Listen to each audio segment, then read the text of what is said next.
Okay, we are in chapter 11, Wisdom to Stay Safe, part 2.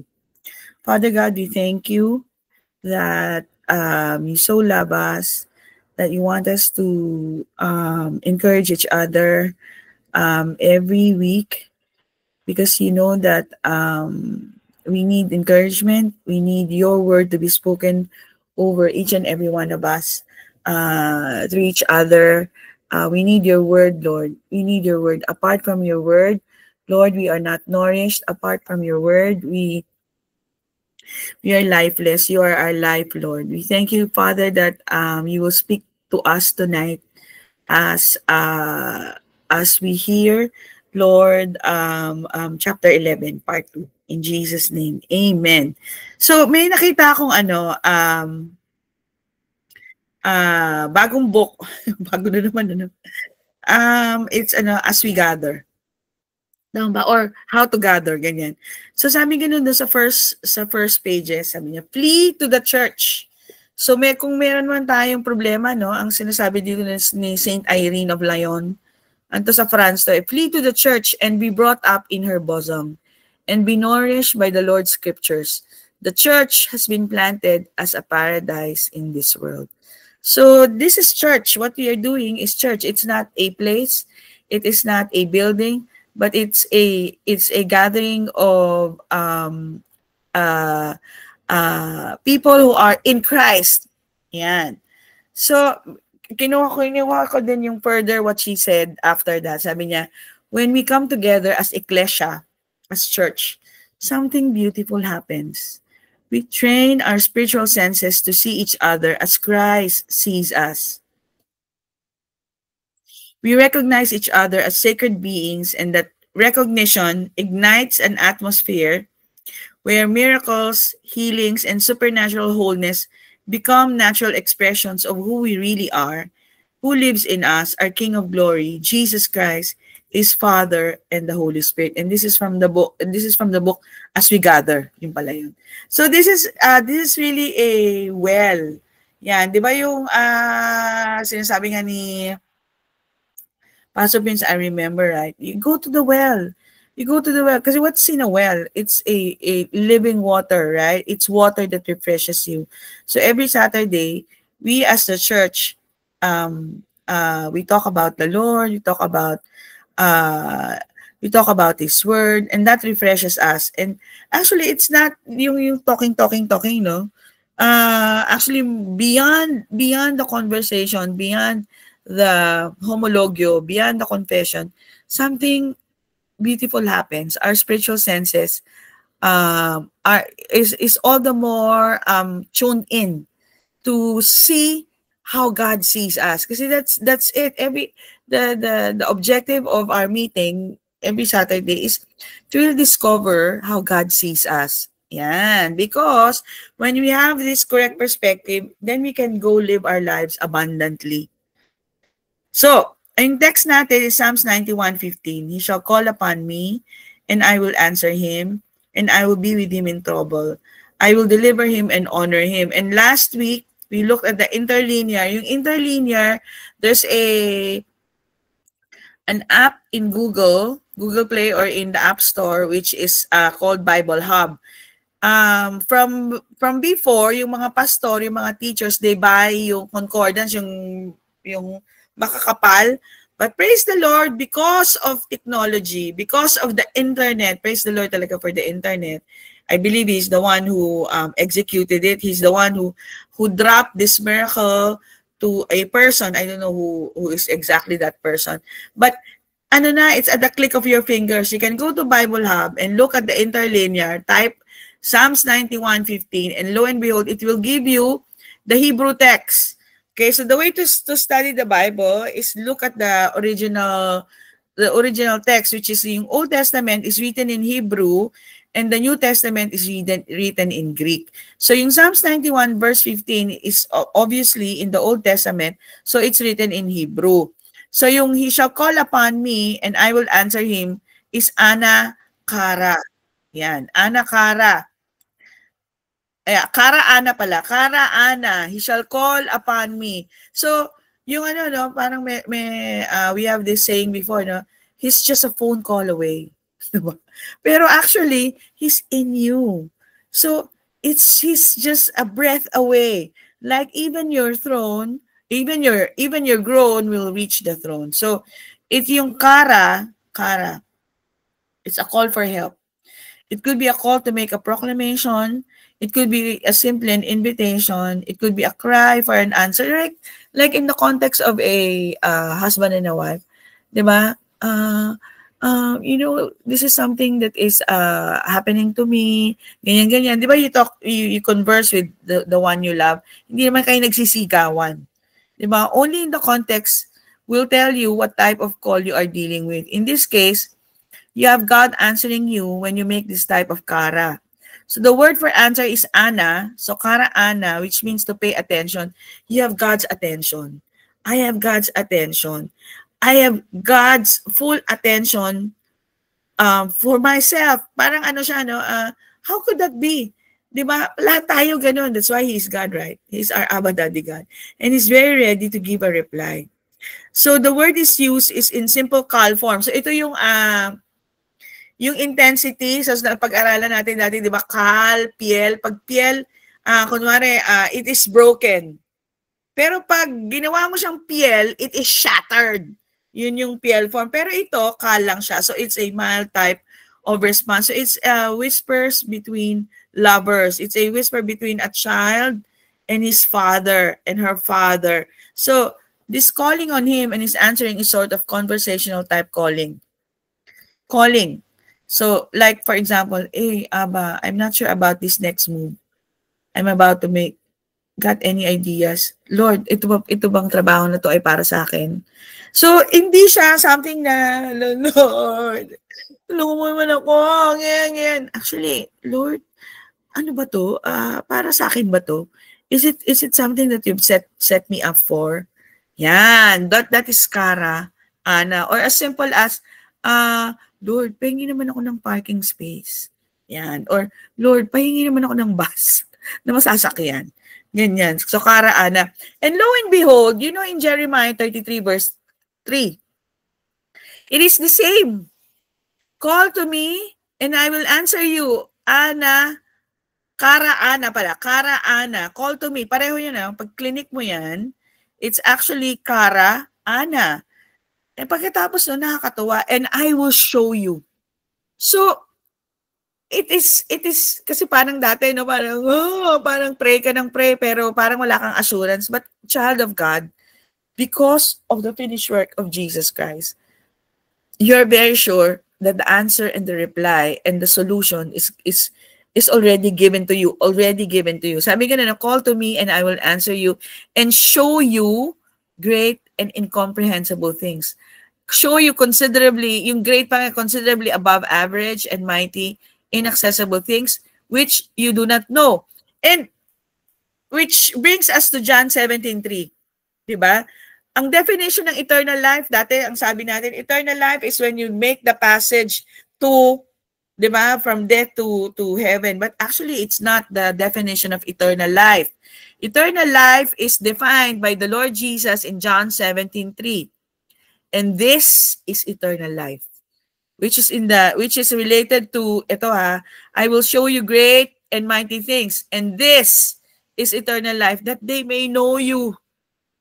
So eternal life is knowing Him, knowing what He has already done, knowing the results of the finished work of Jesus Christ, the only true God, and Jesus Christ whom you have sent. So that's why it's very important that we have teachers, that we have pastors to teach us, right? Because we want to know what has been already given to us. Eternal life is a who. Eternal life is not a what. Eternal life is a who, that they may know you. Who? Jesus Christ. So it's a lifelong journey of knowing Him, of knowing what has already been given to you and given to me. So, yung know dyan in the Greek is ginosko. To come to know, to recognize, and to perceive. So, it's an everyday thing. Yan, ganda, no? So, ginosko is to properly to know, especially through personal experience. So, parang ganito lang, no? Things that you don't know, you do not know, you will not get. Things that you do not know, you will not receive. For example, you don't know the stipulations of your insurance. Pag hindi mo siya alam, you will not get it. Like, actually, it's a true story. A maid, a long-time maid who served a very rich man, she was given actually in the will a paper, ganyan. So, ang ginawa niya, she didn't read it. Pinaskel, kasi mahal na mahal niya yung amo niya. She kept it. Actually, she put it on the wall.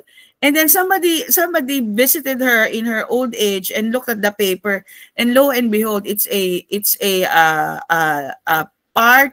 It's a will. It's a last part of the last will of the rich man. She has been given actually acres and acres of land and a huge sum of money, and because she didn't know, she didn't get to enjoy it. So, but the Lord is good. Sabi niya ganyan, no, in John 17:3, that they may know you, the only true God, and Jesus Christ, whom you have sent.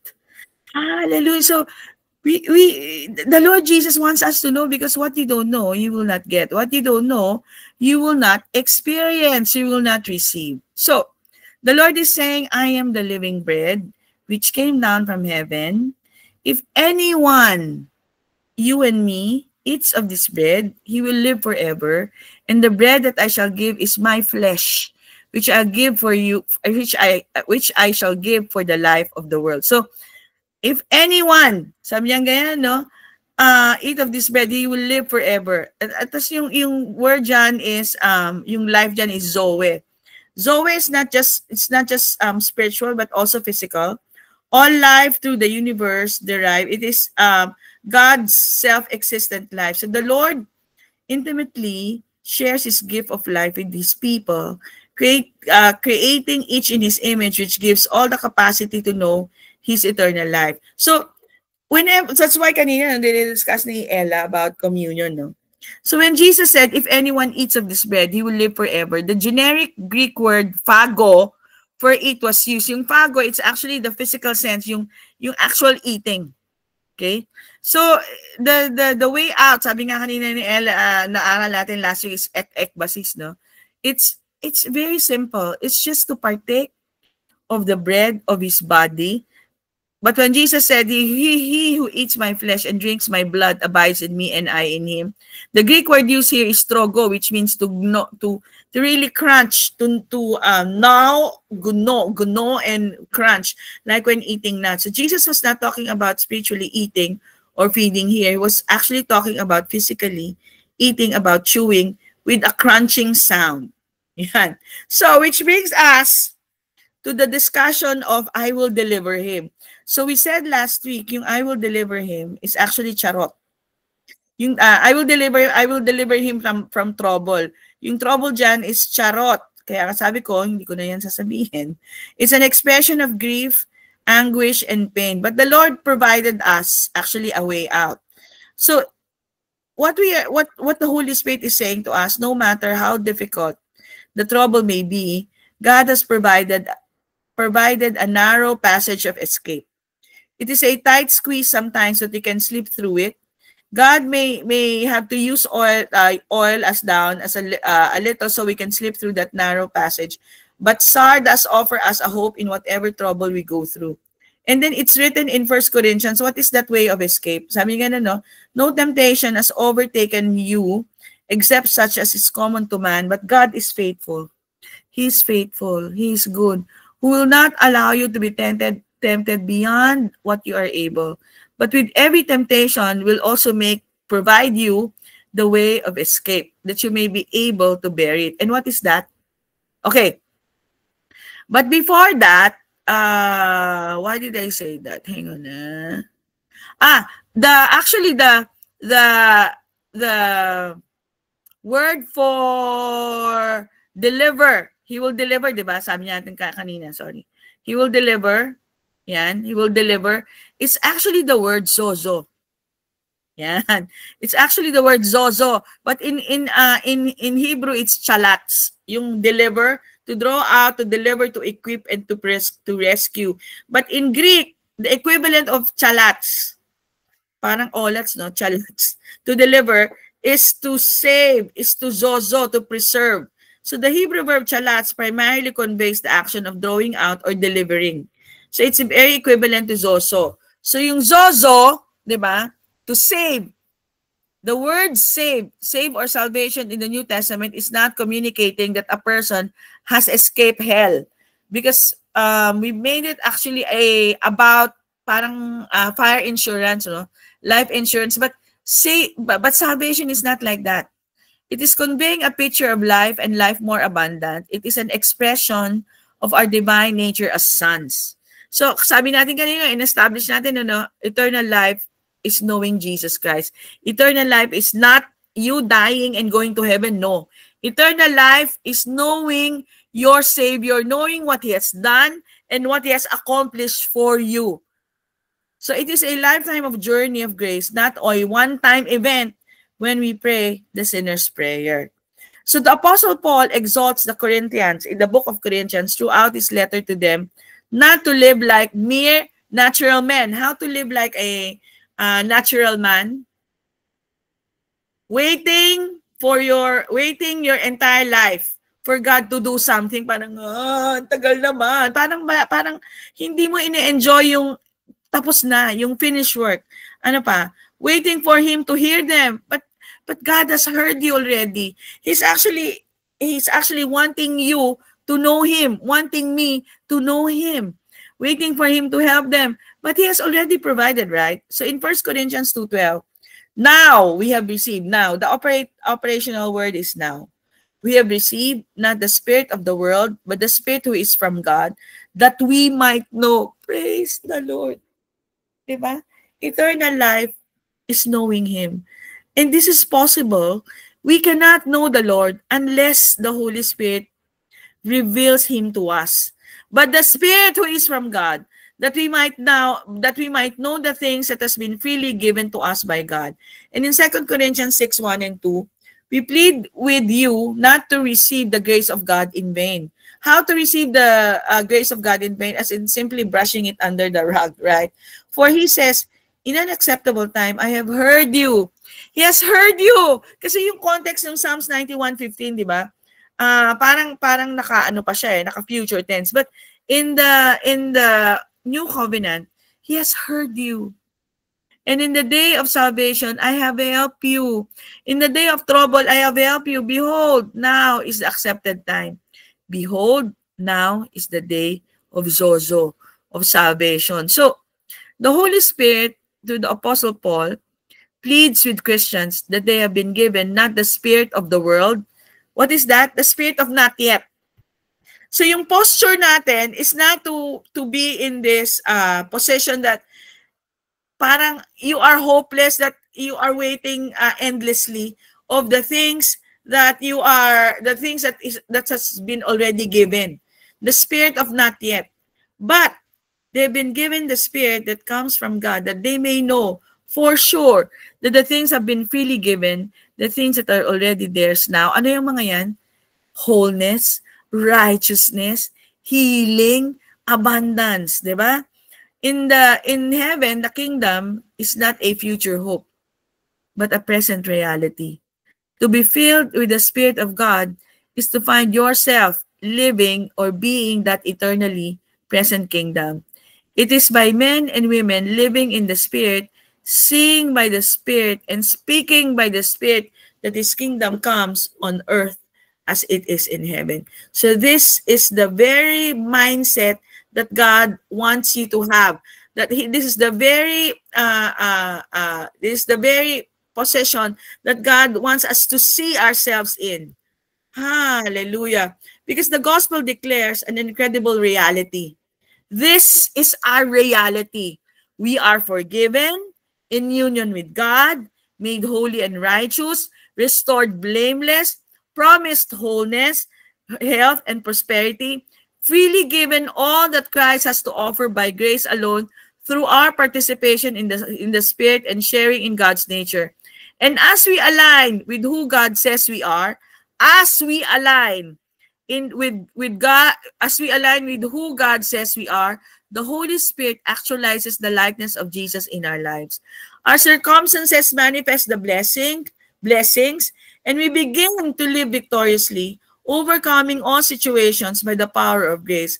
We are a new creation in union with God. Hallelujah. So it's all about knowing Him. It's all about our eyes being open to the truth of who we are already in Christ. Hallelujah. So He shall call upon me, and I will answer him. I will be with him in trouble, and I will deliver him and honor him. And we said that He has provided an escape. Yung escape dyan is ekbasis. Ekbasis. Ano yung ekbasis? So, but it's a way of escape. And it is clearly written, right? In 1 Corinthians 10:13-17. What is it? The escape?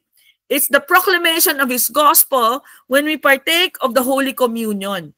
So no temptation has overtaken you except such is common to man. But God is faithful, who will not allow you to be tempted beyond what you are able.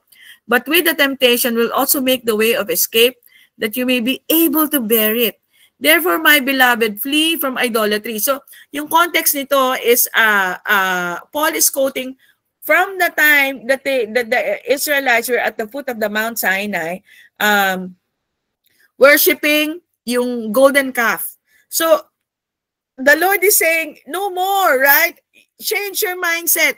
I speak as to wise man. Judge for yourself what I say. The cup of blessing which we bless, is it not the communion of the blood of Christ? The bread which we break, is it not the communion of the body of Christ? For we, though many, are one bread and one body, for all we partake of one bread. So, yung na-discuss natin, yung bread is artos. Artos. Diba? It's bread. It's a divine. So, when we partake of the bread, when we raise the bread, right? We are declaring, we are seeing, diba? Kasi it's God wants us to see. That's why the Lord has provided us the way of escape. So when we raise the bread, we are declaring and we are again seeing, this is my divine provision. All the sustenance God supplies to yield it. So it's not just merely I go through communion. No, it is a big thing. It is a big deal. When you raise the bread, you are declaring, you are my divine provision. Hallelujah. Palagi na, what is the will of God? The will of God is when you raise the bread, you are seeing the will of God. What is it? It is finished. It is finished. That He has already given to you wholeness, healing, abundance. Hallelujah. So, thelema, yung pala yun, thelema, His desired wish is for us to see every day that everything has been provided for. So, Holy Communion is a time of breathing in. Now it came to pass, as He sat at the table with them, that He took the bread, blessed and broke it, and gave it to them. Then their eyes, diba? Then their eyes were opened. Kasi when you see, diba? You see. And they knew Him, and He vanished from their sight. So this is when the two disciples, diba, yung the Emmaus Road, right? So it's a time of breathing in. It's a time of really hearing from the Lord. The gospel is not will be if you or what may be, but what you already have or simply what is. The Lord is declaring to you and I time and again, arise, shine, for your light has come, and the glory of the Lord is risen upon you. The glory of the Lord is risen upon you today is the perfect setting for God to show His glory. The table of communion declares the truth of what is and where you are meant to be. The table of communion. So whatever it is na nangyayari sa left mo, sa right mo, clearly reach out for the bread and the wine and declare the truth of what is and where you are meant to be. If then you were raised with Christ, seek those which are above, where Christ is, sitting at the right hand of God. Set your minds on things above, not on things on earth, for you died. Even the death, as far as God is concerned, we already died. And our life is now hidden with Christ, in God. In Colossians 3:1-3, we have resurrected with Him. So if we confess our sins, He's faithful and just to forgive our sins and cleanse us from all unrighteousness. You and I have been made the righteousness of God in Christ. So putting the word to work by confessing it over and over your situation. And this is most convenient and very simple when we partake of the Holy Communion. Because every time you partake of the Holy Communion, you are declaring the gospel over to yourself. Right? Every time. We are, so yung kanina, no, yung, di ba may parang may instant dementia, you know, that the way of escape, sana nandito si Ruel, no, is anamnesis. Di ba, the opposite of anamnesis is amnesia. Anamnesis is remembrance. Every time we partake of the communion, our minds are put back to wholeness. Our minds are being put into remembrance what is already our possession, what has been accomplished for us. So yun, actually yun talagang gamot sa dementia. The way of escape for dementia is anamnesis or remembrance. Diba? Do it in remembrance of me. Anamnesis. So what is anamnesis? It is recalling to mind. It is a reminiscence, a preliminary case history of a medical or psychiatric patient. Diba? Tama-tama, no? So whenever we reach for the bread and for the cup, we are actually declaring, hey, I have the mind of Christ. I don't have dementia. I have the mind of Christ. Hallelujah. It's a memorial. It's a thanksgiving. And it is now, it's the opposite of amnesia, which is actually very much related to dementia. Hallelujah. So it's very important, no, for especially for the case of Ruel's father-in-law. So the Holy Communion takes your focus from what's going on in the natural and shift it to the supernatural. So that's why take the bread, di ba? We look up. The word look again, inaral natin ito from before, is when the time that Elijah and the servant were surrounded with a huge number, with a large number of enemies. And then sabi ni Elijah dun sa servant niya, look again. So the Lord is saying to us, whenever we are bothered by troubles, look again. How? Reach for the bread and reach for the wine. Look again. Look again. When Moses speaks with Joshua and Caleb and instruct them to spy out the promised land, he says, look again. Look again. Do you see the problems, the giants, and the obstacles, or do you see the promised land and the provision of it for yourself? So look again. Do it in remembrance of me. Do it as often. Hallelujah. How nice, no? How good and how loving our Savior. Because He knows that we tend to forget. And the obstacles you see, do you see the promised land and the provision of it or for yourself? So the table of communion declares who you are in Christ. In Christ, you are a testimony of provision in the middle of famine. In Christ, you are the healed of the Lord. In Christ, you are holy and righteous. In Christ, you are favored, blessed, and dearly loved. In Christ, you are in Christ. So the eyes of your understanding, whenever we partake of the communion, the eyes of our understanding is enlightened, that we may know what is the hope of His calling, and what the riches of the glory of His inheritance in the saints, and what is the exceeding greatness of His power, which He wrought in Christ when He raised Him from the dead, in Ephesians 1:17-21. So the very word communion speaks of the relationship our Lord desires to have with us. The Apostle Paul wrote, the cup of blessing which we bless, is it not the communion of the blood of Christ? The bread which we break, is it not the communion of the body of Christ? So we are saying, oh, I'm really one with you. You and I are one, Lord. I am in union with you. For though many are one bread and one body, for we all partake of that one bread. So observe Israel after the flesh are not those who eat of the sacrifices of the partakers of the... Anyway, ang sabi ni Lord, it is a time for us to remember Him. It is a time for us to remember of the things what has already been done. So I'm so excited, right? As we again now have a progressive or increased revelation, right, of the Holy Communion.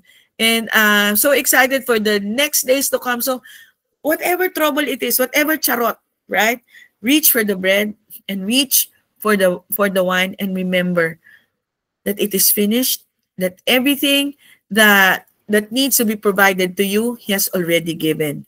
And that, my dear brother and sisters, is chapter 11, part 2. Praise the Lord. Okay, ready. Let's hold the bread in our hands. Abba, we thank you for tonight, for your word that has washed us again. And today, as we hold your body in our hand, we remember what you did at the cross for every one of us. We thank you, Jesus, because at the cross, you surely bore all our sickness and diseases in your body.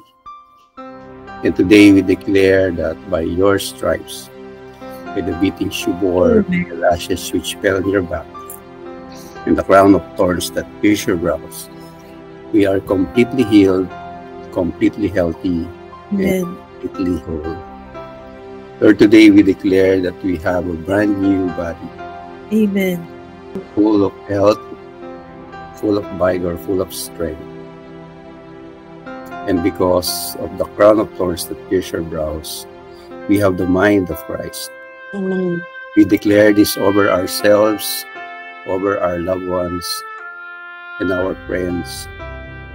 And we thank you because we believe that you want us healed, healthy, and whole.